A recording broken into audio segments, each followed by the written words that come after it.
متاع بالمعروف حقا على المتقين كذلك يبين الله لكم آياته لعلكم تعقلون ألم تر إلى الذين خرجوا من ديارهم وهم ألوف حذر الموت فقال لهم الله موتوا وهم ألوف حذر الموت فقال لهم الله موتوا ثم أحياهم إن الله لذو فضل على الناس ولكن أكثر الناس لا يشكرون وقاتلوا في سبيل الله واعلموا أن الله سميع عليم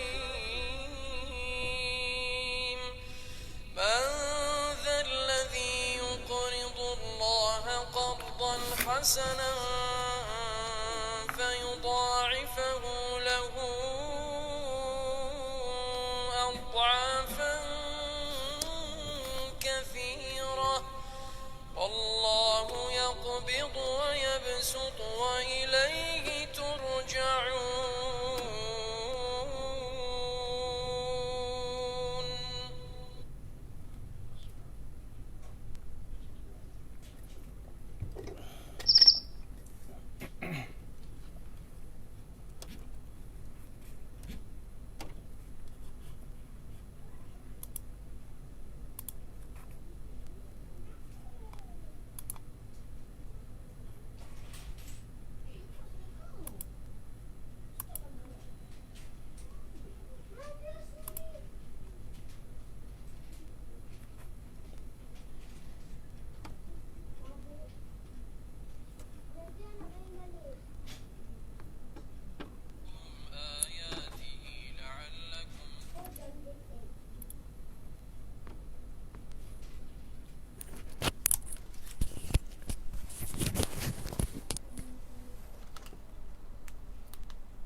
السلام عليكم ورحمة الله وبركاته.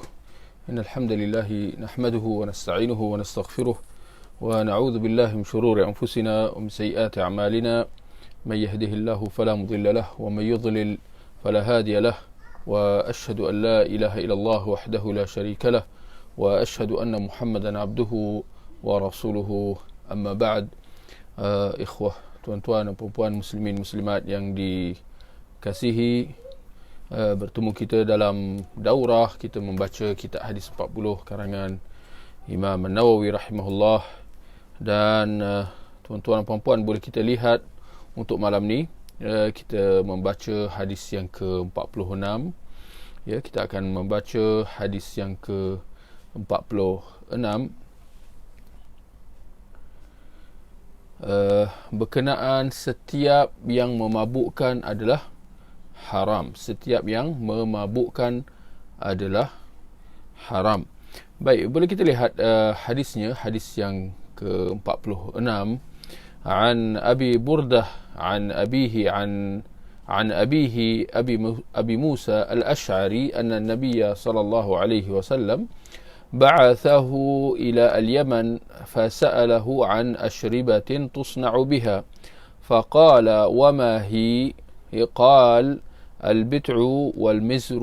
فقيل لأبي بردة وما البتع؟ قال نبيذ العسل والمزر نبيذ الشعير. فقال كل مسكر حرام. رواه البخاري. Maksudnya, tuan-tuan dan puan-puan, daripada Sa'id bin Abi Burdah, daripada ayahnya, daripada ayahnya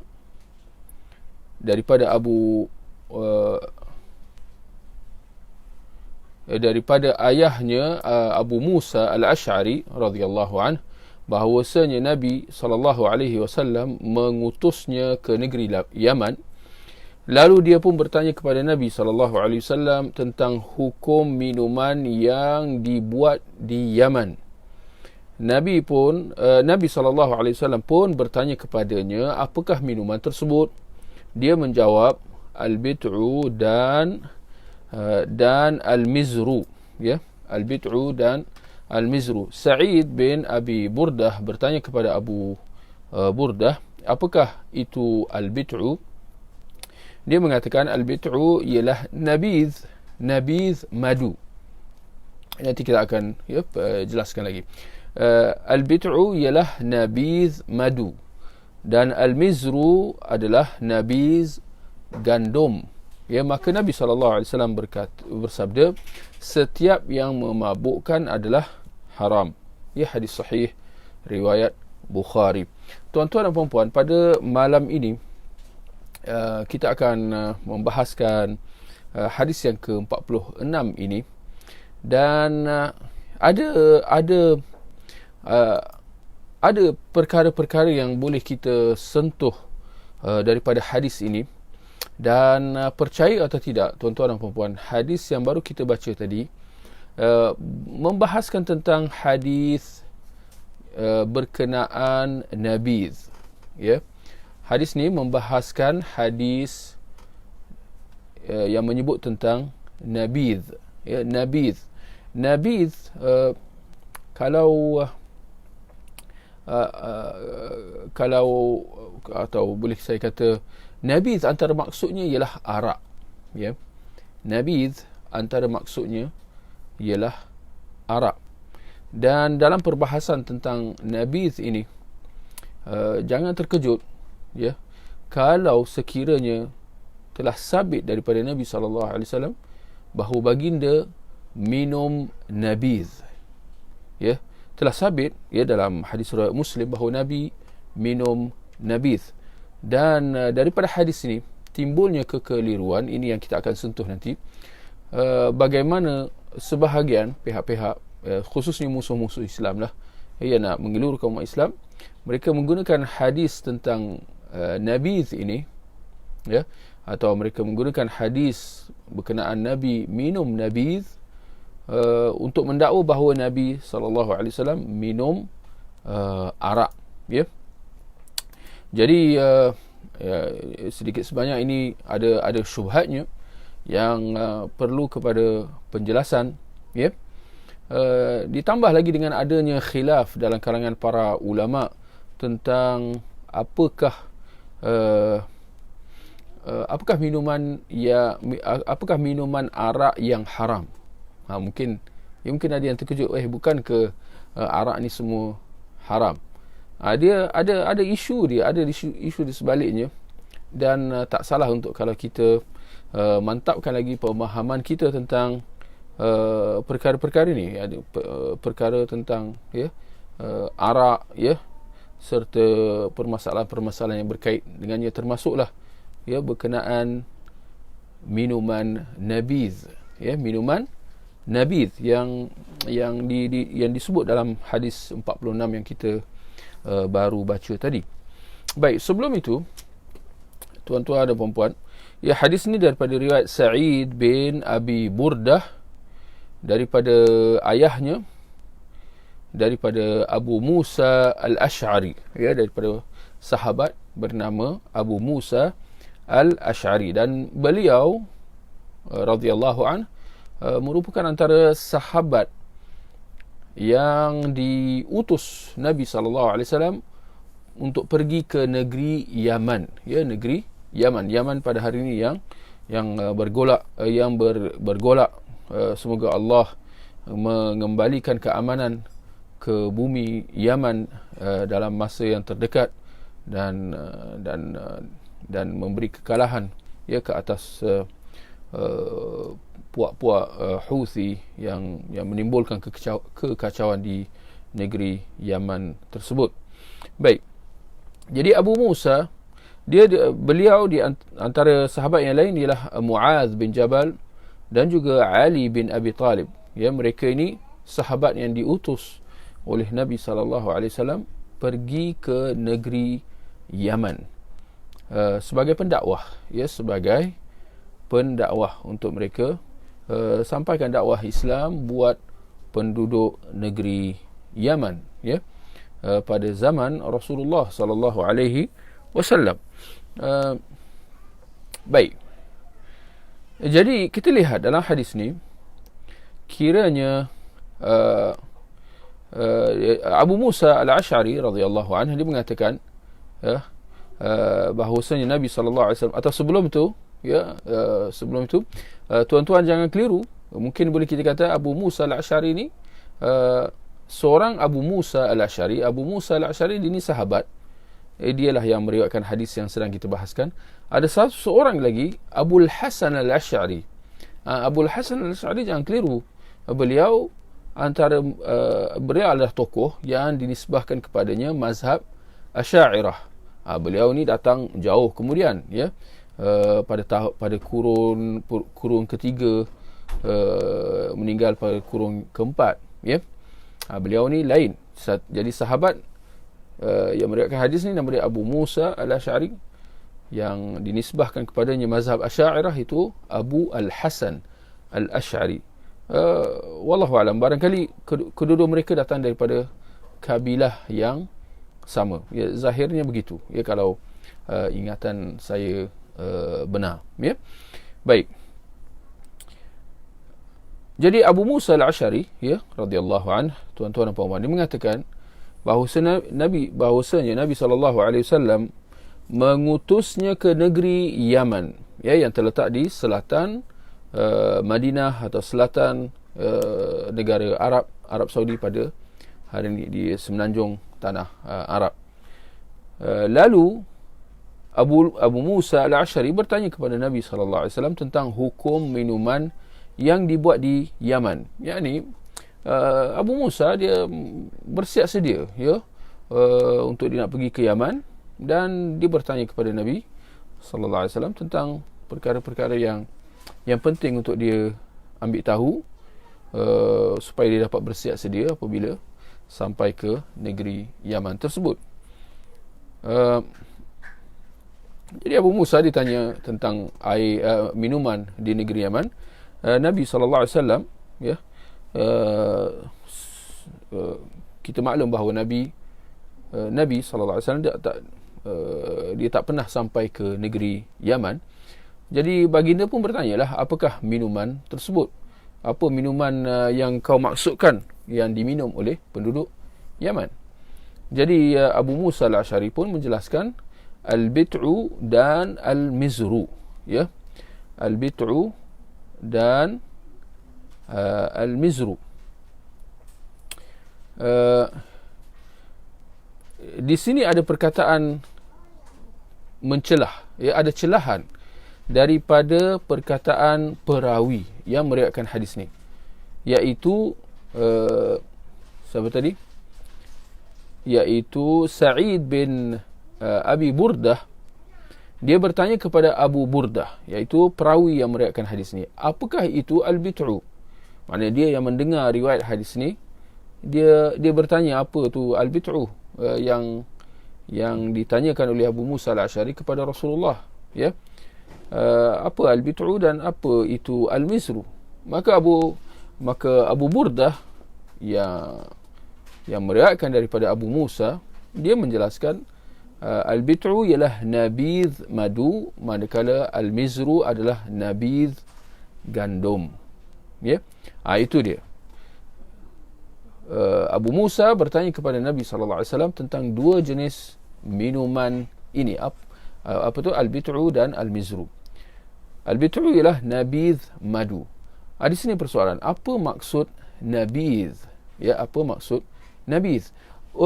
Kalau jangan salah faham atau jangan terkejut kalau ada yang berpandangan atau ada yang menyebut nabidh itu ialah arak. Ya, kalau ada yang kata nabidh tu arak, jawapan tu ada kebenaran.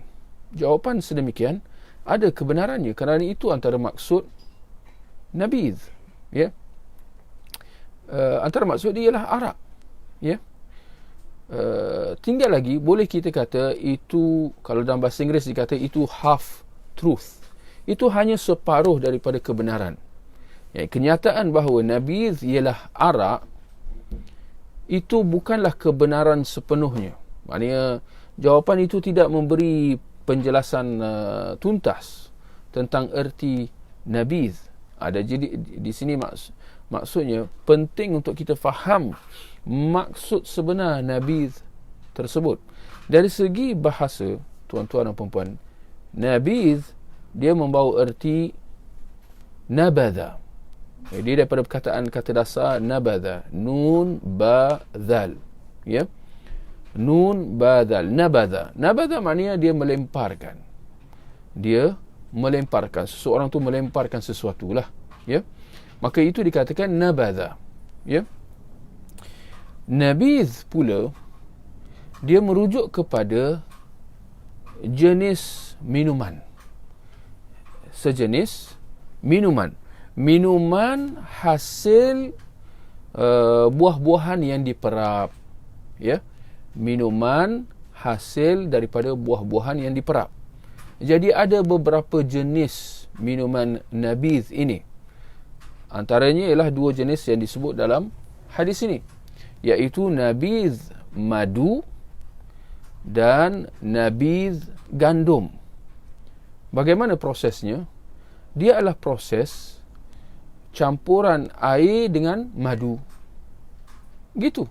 Yang ini simple. Ya, insya-Allah kita maklum bahawa air minuman orang dulu dia simple lah. Ya, tak adalah macam air pada hari ni. Kalau kita, masyarakat kita lagi banyak jenis air. Ada air kopi susu, ada air kopi susu kau, ada air kopi manis, kurang manis, teh tarik, macam-macam, ada Milo ais, macam-macam jenis air yang kita dapati pada hari ni.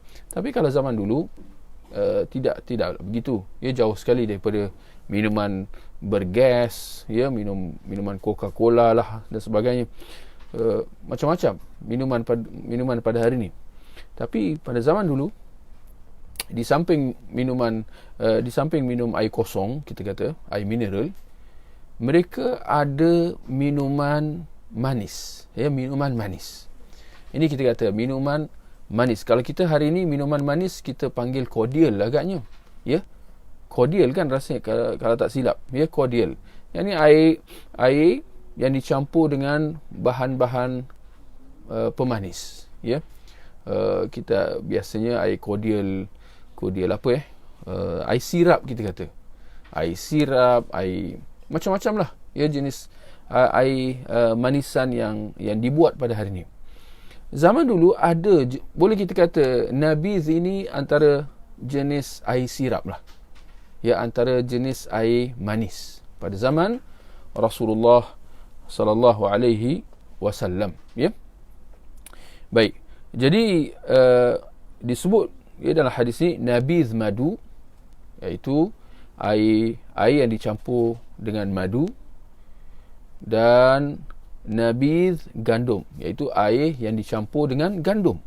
Air dicampur dengan gandum. Dikatakan nabiz sekiranya diperam, sekiranya minuman tersebut, minuman yang dicampur dengan madu atau dicampur dengan gandum, dan boleh saja dicampur dengan anggur atau dicampur dengan dicampur dengan kurma. Ini semua jenis-jenis nabiz, ya. Pendek kata, dia adalah air campuran, air yang dicampur dengan benda yang lain, bertujuan untuk menjadikan dia manis, untuk menjadikannya minuman manis, ya. Bagaimana dijadikan manis? Iaitu dengan diperap, dibiarkan air itu selang beberapa lama, tidak lama, ya. Bahkan ada dalam hadis menjelaskan bahawa Nabi, ya, tidak akan membiarkannya lebih daripada 3 hari, ya. Ini kerana kalau dibiarkan terlalu lama, maka dia akan bertukar menjadi arak, ya. Waktu itu, ya, air itu kalau dah diperam lama-lama, ya, dia akan apa orang kata menjalani proses tak pas apa dipanggil tu, proses peram, ya, di mana ya selang beberapa lama ia akan keluar buih-buih, ya, buih-buih di atas permukaan air itu. Maka ini menunjukkan bahawa air itu sudah berubah, ya, berubah, tidak lagi air, ya, tidak lagi air manis semata-mata, bahkan ya sampai satu masa dia akan jadi bertukar menjadi arak, ya. Maka sebab tu kita lihat, ya, apabila Abu Musa al-Asy'ari bertanya kepada Rasulullah sallallahu alaihi wasallam tentang dua jenis air nabith ini, atau boleh kita kata Abu Musa bertanya tentang dua jenis air peram ini atau air manisan ini, Rasulullah sallallahu alaihi wasallam memberikan jawapan ringkas lagi padat beliau, seperti mana kebiasaan hadis-hadis baginda sallallahu alaihi wasallam. Ya, barakallahu fiik Abu Adam, ya, proses penapaian, ya, proses penapaian, ya, fermentasi, ya, barakallahu fiik. Maka Nabi menjelaskan kaedahnya apa? Setiap yang memabukkan adalah haram, ya, setiap yang memabukkan adalah haram. Maksudnya di sini, kalau air itu sudah bertukar kepada arak, maknanya dia dah bertukar, ya, dia berubah bentuknya, dah boleh menimbulkan mabuk, ya, maka ya dia waktu itu hukumnya akan bertukar, ya, daripada halal kepada haram, ya. Baik, jadi dapat kita lihat tuan-tuan dan puan-puan bagaimana Rasulullah sallallahu alaihi wasallam dalam hadis ni baginda memberikan kaedah umum untuk kita umat Islam, bermula dengan Abu Musa al-Asy'ari dan secara khasnya, dan kita umat Islam secara amnya, untuk kita jadikannya sebagai satu kaedah umum yang dapat kita gunakan untuk segala apa minuman, segala apa campuran, ya. Bukan sahaja air yang dicampur dengan madu, iaitu al-bit'u, bukan sahaja air yang dicampur dengan gandum, ya. Apa sahaja, ya, air yang dicampur dengan apa sahaja buah-buahan, dicampur dengan kurma, dicampur dengan anggur dan sebagainya. Apa sahaja air, pada asal hukumnya apa? Ya, dalam bab minuman seperti mana makanan, asal hukum apa tuan-tuan? Asal hukum bab minuman, bab makanan, ya, seperti mana hal-hal dunia secara amnya, asal hukumnya ialah harus, ya. Asal hukumnya adalah harus. Ini berbeza dengan kaedah dalam asal hukum perkara-perkara ibadah, hukumnya adalah haram. Kita tak boleh nak beribadah dengan apa sahaja cara sebarangan. Bahkan perlu ada petunjuk nafs sebelum kita dapat menjalani atau melaksanakan sesuatu ibadah tu, ya. Perlu ada nafs yang perlu kita ikut, ya, dalam tata cara pelaksanaan ibadah tersebut. Sedangkan pada asal hukum ibadah ialah haram. Maknanya kita tak boleh sewenang-wenangnya mengadakan apa-apa cara perbuatan atas dasar ibadah, sedangkan dia daripada hasil rekaan kita semata-mata. Kerana apa? Kerana asal hukumnya haram. Berbeza dalam hal-hal dunia, termasuk dalam bab makan minum, asal hukumnya ialah harus, ya. Jadi Nabi sallallahu alaihi wasallam memberikan kaedahnya di sini, kaedah amnya. Nabi kata apa? Setiap yang memabukkan adalah haram. Maksudnya minumlah apa sahaja, ya, apa sahaja bentuk minuman, apa sahaja bahan-bahannya, ya, selagi mana dia tidak memabukkan. Sekiranya ada elemen-elemen bahan-bahan dalam air itu yang boleh menimbulkan rasa mabuk, maka waktu itu, ya, hukumnya akan bertukar dari harus menjadi haram, ya. Dan dalam sebuah athar, tuan-tuan dan puan-puan, daripada Ibnu Abbas radhiyallahu anhuma, dia menjelaskan, ini athar, ya, kenyataan daripada sahabat Ibnu Abbas, Dia mengatakan ma askara fahuwa haram. Apa yang memabukkan adalah haram. Wasyarabul halal at-tayyib. Dan minuman yang halal ialah minuman yang baik-baik. Walaysa ba'dal halal at-tayyib illa al-haram al-khabith.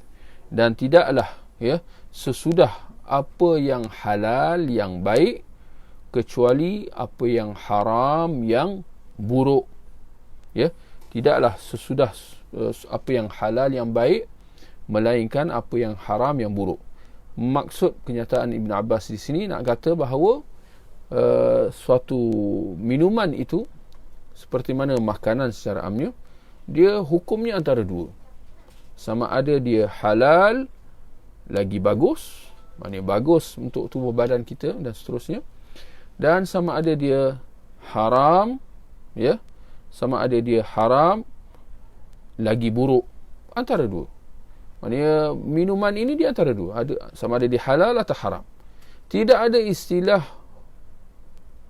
tengah-tengah.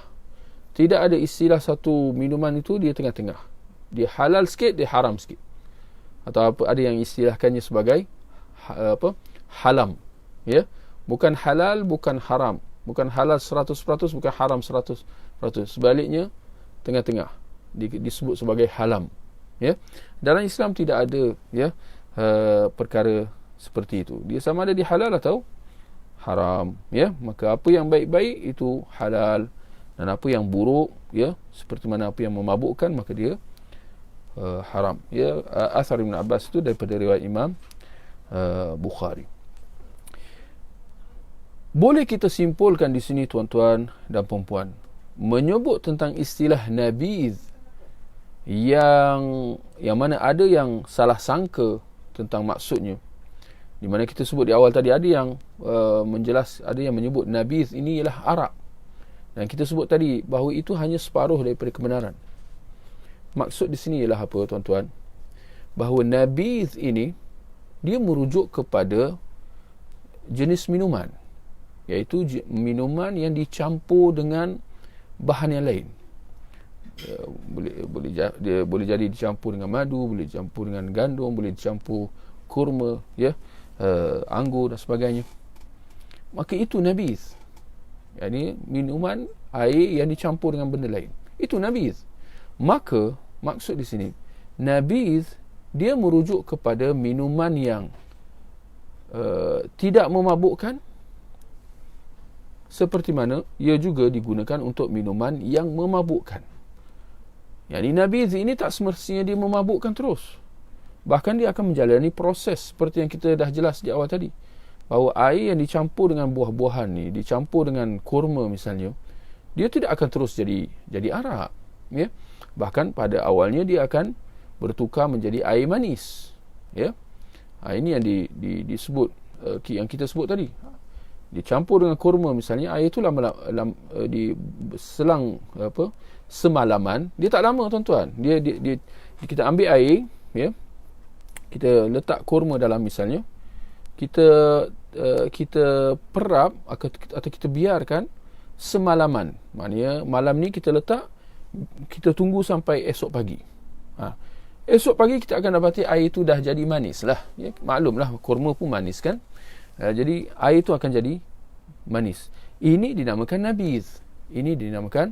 nabiz. Sedangkan dia belum lagi sampai ke tahap memabukkan. Dia dikatakan bahawa air itu, air yang dicampur dengan buah-buahan tadi itu, hanya akan berubah menjadi proses penapaian tu akan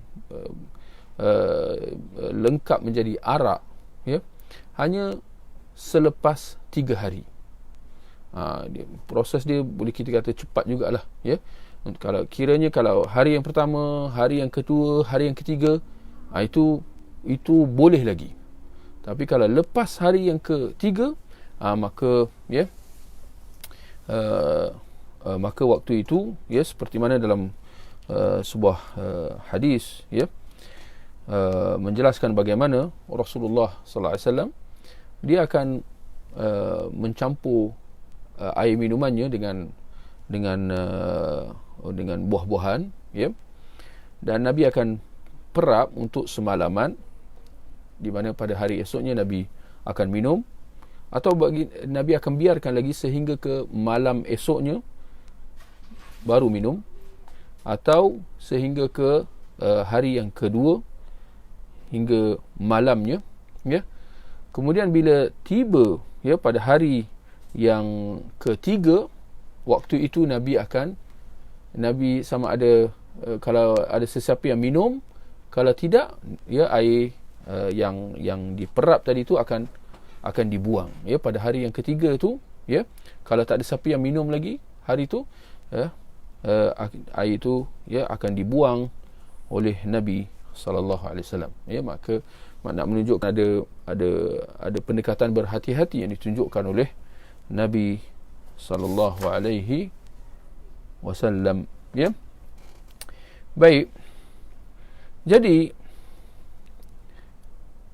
dapat kita simpulkan di sini, tuan-tuan dan puan-puan, daripada kenyataan baginda sallallahu alaihi wasallam, setiap yang memabukkan adalah haram. Ini sebenarnya adalah satu kaedah yang cukup jelas dan cukup bermanfaat bagi kita, ya. Maka ia menunjukkan bahawa apa sahaja bahan yang memabukkan, sama ada dia minuman atau makanan, sama ada dia dalam bentuk cecair atau dalam bentuk pepejal, ya, tak kira apa juga bentuknya, bentuk minuman atau makanan tersebut, ya, dalam bentuk serbuk, dalam bentuk apa sahaja, ya, kalau dia memabukkan, maka hukumnya adalah haram, walaupun diambil dengan jumlah yang sedikit. Walaupun dengan jumlah sedikit itu, ya, dia tidak akan terus memabukkan. Tetapi memandangkan bahawa bahan-bahan ini, minuman ini atau makanan ini, jika diambil dengan kuantiti yang tertentu, maka dia akan memabukkan, maka makanan itu atau minuman itu secara amnya adalah haram, walaupun diambil dengan kuantiti yang sedikit, ya. Maka waktu itu, ya, dia akan disebut sebagai khamr, ya. Apa yang memabukkan itu akan disebut sebagai khamr, ya. Kalau khususnya minuman lah, ya, kalau minuman itu dah memabukkan, maka dipanggil khamr. Dan ini kita dah sebut dalam kuliah yang semalam, ya, kenapa disebut sebagai khamr, ya. Jadi kita perhatikan istilah yang kita gunakan, ya. Yang pertama tadi nabidh, ya, dan insyaallah kita dah faham maksud dia. Ialah nabidh ialah sesuatu yang yang dicampur dengan buah-buahan dan seumpamanya. Dan ada satu lagi ialah khamr. Khamr ini yang disebut sebagai arak. Adapun nabidh, bukan semua nabidh arak. Jadi insya-Allah boleh kita faham insya-Allah, ya. Khamr itu benar-benar maksud dia arak, ya. Dan khamr ni memang semua haram. Berbanding dengan nabidh tadi. Nabidh kita kata kalau selagi mana belum memabukkan, belum bertukar menjadi khamr, maka dia halal, ya. Maka kalau dia dah bertukar menjadi arak, maka itu, ya, waktu itu nabidh itu akan disebut sebagai khamr. Dan khamr maknanya apa? Kita dah sebut dalam kuliah semalam, maksudnya dia menutup, ya. Menutup, merujuk kepada sifat arak yang menutup kewarasan akal seseorang, ya, menutup. Kalau kita dalam bahasa Melayu disebut menghilangkan kewarasan, atau insya-Allah boleh kita sebut menutup kewarasan. Mungkin kita tak biasa guna macam tu, tapi itu, ya, asal makna khamr, yakni menutup, ya. Jadi kalau dia dah memabukkan, maka dia disebut sebagai khamr, dan setiap yang memabukkan adalah haram. Dan kita sebut tadi, walaupun seorang itu mengambil dalam kuantiti yang sedikit, di mana dengan kuantiti yang sedikit itu dia belum lagi memabukkan, tetap hukumnya haram, ya, tetap hukumnya haram. Ini kita kena jelas, ya, supaya jangan kita dikelirukan, ya, dengan apa, dengan ada pandangan mungkin yang kata, ya, ada pandangan yang kata bahawa kalau belum memabukkan ya tak apa dan sebagainya, maka itu tak betul lah, ya. Jadi kita kata, ya, tetap hukumnya haram, ya, walaupun dalam jumlah yang sedikit dan sebagainya, tetap, ya, hukumnya haram. Kerana ini dipanggil sebagai saddud dzari'ah, ya, menutup pintu yang boleh membawa kepada apa yang haram, ya. Kita lihat syariat Islam dia tidak akan menanti sehingga berlaku mudarat baru diharamkan. Kita akan mendapati bahawa syariat dengan kebijaksanaan syariat Islam, masakan tidak, sedangkan dia datang daripada Allah Subhanahu Wa Taala, antara sifat syariat Islam ialah adanya kaedah menutup pintu-pintu kerosakan. Apa sahaja yang boleh membawa kepada kerosakan, antaranya dalam bab ini ialah yang menghilangkan kewarasan, ya, dan itu jelas satu kerosakan. Maka kita mendapati bahawa syariat, ya, sudah terlebih dahulu menutup pintu-pintu yang boleh membawa kepada perkara tersebut. Maka kita dapati, ya, walaupun minuman yang memabukkan itu diminum dengan kuantiti yang sedikit, tetap hukumnya haram, ya. Kerana apa? Kerana dia akan bermula dengan begitu. Dia akan bermula dengan sedikit demi sedikit. Pada hari ini seorang itu akan mendakwa mengatakan, aku minum seteguk saja. Seteguk saja dari arak tu, yang tak mabuk. Sedangkan ini, ya, hanya akan membuka pintu untuk dia, ya, mengambil lebih lagi sehingga kesudahan dia tanpa sedar, tak semena-mena waktu itu dia sudah mabuk, ya. Dan waktu itu sudah terlambat lah. Kalau dah mabuk nak suruh dia berhenti, memang terlambat lah, yes. Ketika mana mudarat itu sudah pun berlaku. Jadi kita lihat bagaimana syariat Islam, ya, penuh dengan kebijaksanaan, ya, penuh dengan pendekatan berwaspada dan berhati-hati. Dan boleh saya bandingkan dengan pendekatan yang diambil oleh syarak dalam bab zina. Kita dapati dalam bab zina Allah kata apa? Wala taqrabuz zina, dan jangan kamu dekati zina. Allah tak kata dan jangan kamu melakukan zina. Sebaliknya Allah kata dan jangan kamu dekati zina. Ini bukan sahaja zina itu haram, bahkan segala pintu-pintu yang boleh membawa kepada zina tersebut juga haram. Ya, bermula dengan pandangan mata, maka diperintahkan atas kita untuk menundukkan pandangan mata kita, jangan tengok benda yang haram. Jangan kita, ya, gunakan telinga kita untuk, ya, mendengar suara-suara wanita ajnabi, ya. Ini haram. Demikian juga perbuatan menyentuh. Kerana apa? Ini semua adalah muqaddimah, permulaan yang akan membawa kepada zina. Ya, maka kerana itu dilarang dan ditutup semua pintu-pintu ni. Ya, demikian dalam bab arak ini. Dan kita lihat, tuan-tuan dan puan-puan, dalam sebuah hadis yang sahih daripada riwayat Abu Dawud, Rasulullah sallallahu alaihi wasallam bersabda, la'anallahu al-khamr. Allah melaknat al-khamr. Apa tu khamr? Arak lah kita kata.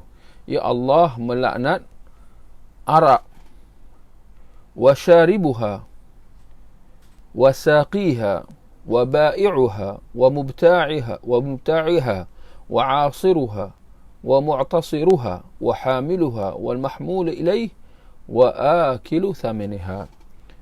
Ternyata bahawa yang dilaknat bukan arak sahaja dan bukan peminumnya sahaja, bahkan 10 golongan ini, saya kira 10, ya, 10 golongan ini mereka semua dilaknat dalam bab arak ini. Kata Nabi, Allah melaknat arak, peminumnya, penuangnya, dia tak minum, dia tuang saja arak tu untuk orang lain minum, penjualnya, pembelinya yang memerahnya, yang perah buah-buahan untuk dijadikan arak itu, dia dilaknat. Wa hamiluha, yang memikulnya, yang membawanya. Dalam konteks kita zaman sekarang, mereka yang menyusun tintin arak itu, mereka semua termasuk dalam mereka yang dilaknat. Wal mahmul ilaih, dan yang dibawakan untuknya arak itu. Maksudnya dia yang mengarahkan arak itu dibawa. Barangkali dia sendiri tak minum, ketika mana dia yang arahkan. Wa akilu thamaniha, dan yang makan daripada hasil arak itu, makan daripada hasil arak itu, mereka ini semua dilaknat Allah Subhanahu wa taala. Nak mengatakan bahawa ini adalah perkara serius, ini adalah perkara besar. Dan kenapa di sini soalan lah, mengapa agaknya Allah bukan sahaja melaknat orang yang minum arak, sedangkan di situ mudaratnya. Arak mudaratnya apa? Pada perbuatan meminumnya, di mana di situ akan menghilangkan kewarasan. Tetapi kita dapati bahawa syariat Islam dia bukan hanya melaknat perbuatan minum arak saja, bahkan perkara-perkara yang kita sebut tadi. Orang yang menuangnya, orang yang menjualnya, yang membelinya, yang memerahnya, yang meminta supaya diperahkan buah-buah untuk dijadikan arak itu, yang memikulnya, yang membawanya, dan yang minta dibawakan untuknya, dan yang makan daripada hasilnya. Kenapa mereka ni dilaknat?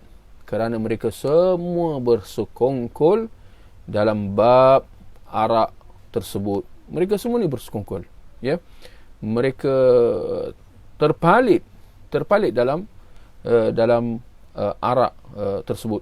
Tidaklah orang yang minum arak itu dapat berbuat demikian melainkan dengan adanya orang-orang ini semua, dengan adanya pemerahnya, penjualnya, yang membawanya, dan seterusnya, Dan maka kerana itu, sekali lagi, ini yang kita luahkan pada kuliah semalam.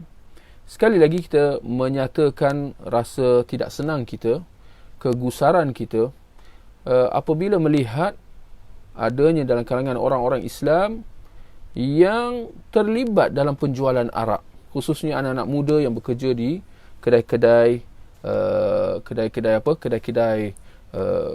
runcit, kedai seperti 7-Eleven, Speed Mart dan sebagainya, yang menjual arak. Sedangkan juruang-juruang, cashier, penjual-penjual tu ni daripada kalangan orang-orang Islam, dan mereka terlibat sama dalam menjual minuman-minuman arak tersebut. Sedangkan ini adalah satu yang sangat tak wajar, dan kita baru baca hadis bagaimana Allah melaknat arak itu, termasuklah antaranya penjual arak itu turut dilaknat. Apa artinya dilaknat, tuan-tuan dan puan-puan? Apa erti dilaknat? Bila kita kata laknat, apa artinya laknat? Yakni dijauhkan daripada rahmat Allah serta kurniaannya. Laknat maknanya dijauhkan daripada rahmat Allah serta kurniaannya. Yani hampir sahaja orang yang dilaknat, orang yang dijauhkan daripada rahmat Allah serta kurniaan pemberiannya, tidak ada apa kebaikan padanya. Tidak ada apa kebaikan padanya kalau dia sudah dilaknat oleh Allah. Ketika mana Allah tidak menurunkan rahmatnya atas dia lagi. Kenapa? Kerana dia sudah dilaknat.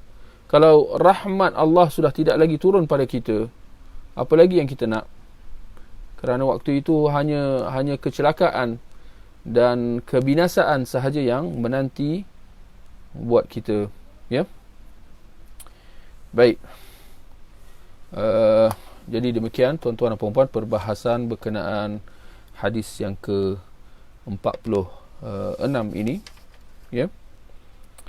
berkenaan setiap yang memabukkan adalah haram, Jadi ya tuan-tuan dan puan-puan, dapat kita lihat, dapat kita simpulkan daripada hadis 46 ini. Yang pertama, ya, keprihatinan sahabat untuk mengenal pasti hukum hakam syariat. Bagaimana Abu Musa al-Asy'ari bertanya, ya, para sahabat bertanya berkenaan hukum hakam syariat. Ini semua menunjukkan keprihatinan dan kesungguhan mereka. Demikian juga, ya, antara faedah daripada hadis ni, menunjukkan kepada kita kesempurnaan Islam dan syariat Islam. Bagaimana, ya, antara lain syariat Islam menetapkan kaedah-kaedah umum untuk dijadikan sebagai pedoman, ya, sepanjang zaman. Betapa syariat Islam sesuai untuk semua tempat, semua orang, sepanjang zaman. Jadi bukan hanya untuk masa-masa yang tertentu, orang-orang yang tertentu, keadaan-keadaan tertentu. Bahkan syariat Islam dia bersifat syumul, ya, dia bersifat menyeluruh untuk semua tempat, ya, semua keadaan, semua orang sepanjang zaman, ya. Baik, ikhwah, tuan-tuan dan puan-puan, di sini ada beberapa pertanyaan, dan sebelum itu soalan kuis untuk kita pada malam ni. Mana antara berikut bukan erti sama? Mana antara berikut bukan erti sama? Ini rentetan daripada kuliah semalam, ya. Membersihkan bekas jilatan kucing. B. Membuang lemak haiwan yang melekat pada kulitnya. C. Membersihkan anggota badan dengan membasuhnya sebanyak 7 kali dan salah satunya dengan air tanah. Yang keempat, D. Sertu. Jadi yang mana satu jawapannya? Jawapannya jelas A lah, ya. Ada yang bagi jawapan yang lain ke? Apa pula jilatan kucing? Ya, jilatan kucing dimaafkan, ya, seperti manalah hadis Nabi sallallahu alaihi wasallam, innaha minat tawafina alaikum. Ya, kucing ni adalah haiwan yang, kata Nabi sallallahu alaihi wasallam, dia hidup berkeliaran, ya, di sekeliling kamu. Maksudnya dia dekat dengan manusia. Ya, kalau dihukum sebagai najis, maka itu jelas akan menimbulkan kesusahan atas umat Islam. Baik, di sini ada pertanyaan daripada saudara Muhammad Fauzi Mat Aris. Dia kata air nira yang disimpan melebihi 3 hari dan bertukar menjadi masam, adakah hukumnya haram? Saya secara peribadi kurang pasti tentang apa tu air nira. Tapi kalau dah dikata dah bertukar menjadi masam, maka sebaiknya ditinggalkanlah, ya. Dikhawatiri, ya, bila dah bertukar macam tu, ya, tinggal lagi adakah dia memabukkan, itu persoalan. Adakah air nira ini, ya, kalau dibiarkan terperam, ya, lama-lama, adakah dia menjadi arak atau bagaimana, ya. Jadi saya kurang pastilah dalam bab-bab, ya, air nira ni, ya. Walau macam mana pun tak salah, ya, untuk diambil jalan selamat dengan dielakkan, ya, dielakkan, kerana memang biasa kalau benda-benda yang diperam atau yang ditapaikan, ya, dibiar lama-lama, memang dia akan berubah, ya. Dan antara yang kita khawatiri ialah dia berubah menjadi memabukkan. Jadi kalau memabukkan, maka hukumnya haram. Adapun kalau dapat dipastikan bahawa dia tidak memabukkan, maka jika begitu dia kekal pada hukum asal, iaitu asal hukum minuman ialah halal, melainkan kalau memabukkan, seperti mana dalam hadis yang kita telah bahaskan tadi. Dan boleh kita tambah di sini perincian lanjut daripada Nabi sallallahu alaihi wasallam dalam hadis yang sahih daripada riwayat Abu Dawud. Baginda sallallahu alaihi wasallam sabda, ma askara qaliluhu fa kathiruhu haram. apa yang banyaknya memabukkan, maka sedikitnya haram. Apa yang kalau diminum dalam kuantiti yang banyak dia akan memabukkan, maka meminum daripadanya walaupun sedikit juga haram. Ya. Jadi itulah. Adakah kalau seorang tu minum air nira tu yang telah dibiarkan lebih 3 hari, yang dah tukar jadi masam, kalau seorang tu minum banyak, ya, secawan, 2 cawan, sejag, adakah dia memabukkan? Kalau mabuk, maka hukumnya haram. Kalau tidak memabukkan, dia kekal pada hukum asalnya, harus. Yep. Baik, kemudian ada pertanyaan daripada saudara Azmi Alias. Dia kata, Ustaz, ada satu persoalan. Bagaimana dengan contoh sebuah negara yang agama rasminya lah agama Islam, tetapi mengambil hasil cukai daripada urusan ekspor dan import arak di negara? Ya, ini daripada sumber yang haram, ya. Seperti dalam hadis yang baru kita baca tadi, hadis yang sahih daripada riwayat Abu Dawud, di mana Nabi SAW menyebut 10 golongan yang dilaknat oleh Allah Subhanahu Wa Taala dalam bab arak ini. Dan antara mereka ialah mereka yang makan daripada hasil jualan arak itu. Jadi pertanyaan macam ni jelas, ya. Kalau mengambil hasil cukai dan urusan ekspor import arak, maka ini jelas mengambil hasil daripada jualan arak, ya, maka hukumnya haram, ya. Baik, seterusnya ada pertanyaan daripada saudara Taufik Hanafi. Bagaimana pula proses istihalah Ustaz dari anggur ditapai menjadi arak, lalu ia melalui proses mula jadi, maka dan arak tersebut hilang. Adakah ia juga boleh? Dan bagaimana pula dengan bagaimana pula dengan buah pala yang setengah orang menggunakannya di dalam masakan? Sebab ada pendapat mengatakan buah pala memabukkan.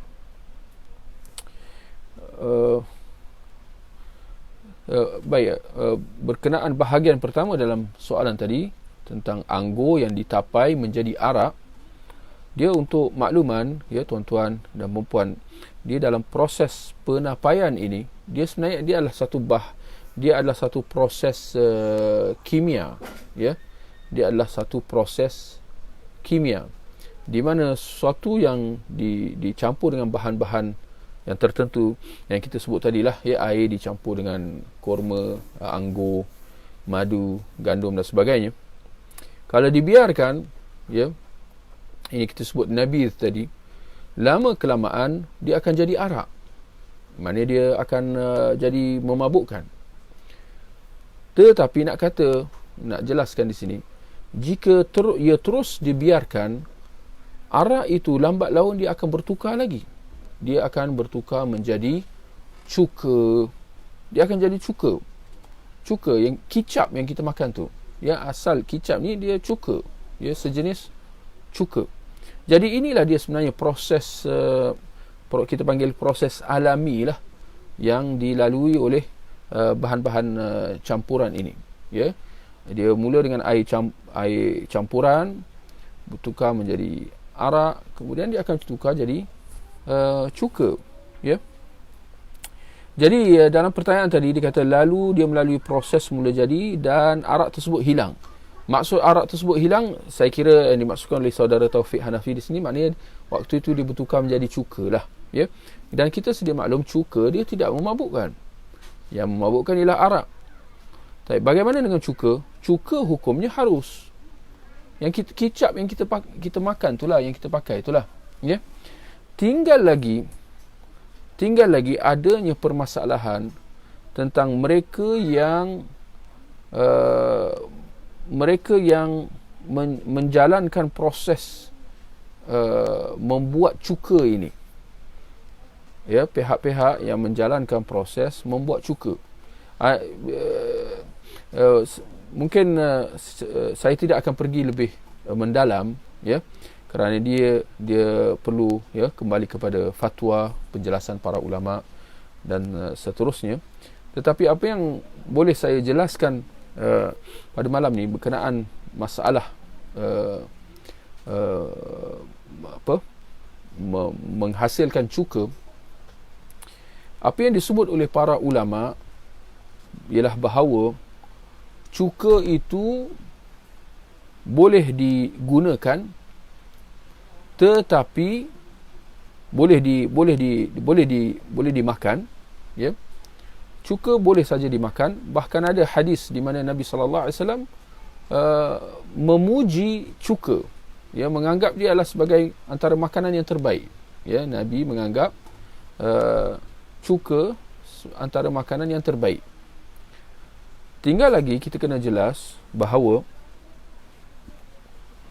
dalam masa yang sama ditegah seseorang itu terlibat dalam proses pembuatan cuka itu. Kenapa? Kerana dia secara tak langsung akan terlibat dalam proses menghasilkan arak. Ini yang sebab kita dah sebut tadi. Kerana dalam proses suatu bahan itu, sebelum dibertukar cuka, dia akan bertukar menjadi arak terlebih dahulu. Jadi kalau seorang tu dia terlibat dalam proses menghasilkan cuka, secara tidak langsung dia akan terlibat juga dalam proses menghasilkan arak. Maka di situ dia akan jatuh dalam larangan. Dia akan jatuh dalam larangan kerana dia secara tidak langsung dia akan terlibat dalam menghasilkan arak, ya, walaupun niat dia untuk nak menghasilkan cuka, ya. Tetapi ini semua ini semua ditegah dalam konteks apa? Saddud dzari'ah yang kita sebut tadi, untuk menutup pintu-pintu yang boleh membawa kepada kerosakan, ya. Jadi kalau seorang itu dia boleh kita kata, kalau kita menggunakan kicap itu tidak ada masalah, kita menggunakan cuka itu tak ada masalah. Tapi segala masalah kalau kita terlibat dalam pembuatan cuka tersebut. Di situ kita akan bermasalah, ya. Kerana kita akan terlibat dalam penghasilan proses arak tadi yang kita sebut tadi. Tapi kalau kita menerimanya dalam bentuk sedia sudah bertukar menjadi cuka, maka di situ tak ada masalah, ya. Baik, itu yang dapat saya katakanlah dalam hal ini. Tentang buah pala, wallahu alam, saya kurang arif tentang buah pala. Adakah dia memabukkan atau tidak, wallahu alam, perlu bertanya dengan mereka yang tahu, ya. Baik, di sini ada pertanyaan daripada saudara Zulkifli Abdul Wahab. Dia kata, minta maaf, saya ada soalan di luar tajuk. Bolehkah beli emas secara ansuran? Antara yang ditetapkan dalam jual beli emas ialah dia hendaklah secara tunai, ya. Dalam hadis Nabi kata yadan biyad, ya, hendaklah secara tunai, ya. Kalau kita beli dengan emas, maka emas perlu dengan emas perlu dengan apa, sama berat, ya. Ini timbul masalah, ya, emas baru, emas lama, maka, ya, dia punya berat dia tidak sama, maka ini semua akan membawa kepada riba, ya. Riba ada dua jenis, riba al-fadl, riba an-nasi'ah. Jadi kalau dia beli emas secara ansuran, maka itu akan menjurus kepada riba an-nasi'ah, ya. Jadi kalau ditanya boleh ke beli emas secara ansuran, barangkali ada baiknya, ini untuk kita selamatlah tuan-tuan dan puan-puan, ada baiknya saya tangguhkan dulu jawapan untuk soalan ini untuk kita pastikan dengan fatwa para ulama, ya, terlebih dahulu, ya. dan insyaAllah kalau ada jawapan dia nanti akan diberikan insyaAllah. Semalam pun ada soalan yang ditangguhkan, cuma saya belum sempat lagi nak merujuknya, ya. Jadi insyaAllah mudah-mudahan, ya, soalan-soalan ini terpaksa ditangguhkan, dan insyaAllah, ya, kalau esok hari ada jawapan, dan boleh diingatkan kembali lah, ya, mana tahu terlupa lagi. Mudah-mudahan insyaAllah, ikhwah, tuan-tuan dan puan-puan, saya ingat sampai di situ sahaja. Kita akhiri dengan tasbih kafarah. Subhanakallahumma bihamdik, asyhadu an la ilaha illa anta, astaghfiruka wa atubu ilaik. Sallallahu ala nabiyina Muhammad wa ala alihi wa sahbihi ajma'in. Wassalamu alaikum warahmatullahi wabarakatuh.